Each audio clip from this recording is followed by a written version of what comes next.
والفجر وليال عشر والشفع والوتر والليل إذا يسر هل في ذلك قسم لذي حجر ألم تر كيف فعل ربك بعاد إرم ذات العماد التي لم يخلق مثلها في البلاد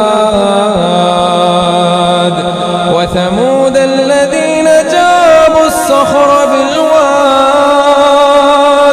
وفرعون ذي الأوتاد الذين طغوا في البلاد فأكثروا فيها الفساد فصب عليهم ربك صوت عذاب إن ربك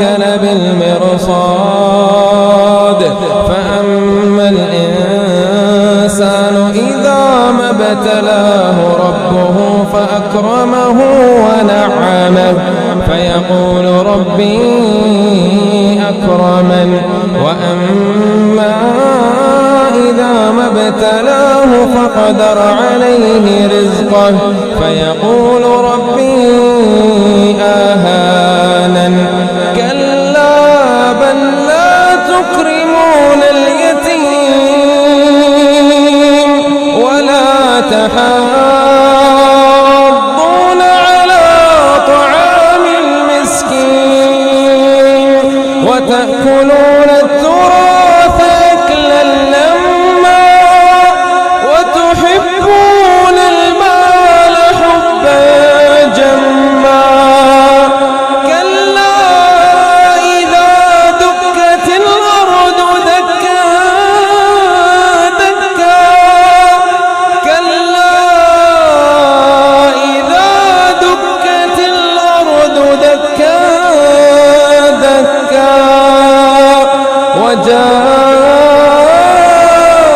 ربك والملك صفا صفا وجيء يومئذ بجهنم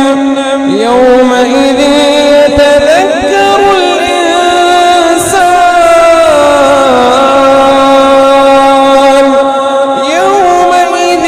يتذكر الإنسان وأنى له الذكرى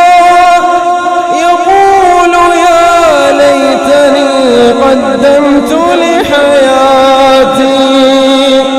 فيومئذ لا يعذب عذابه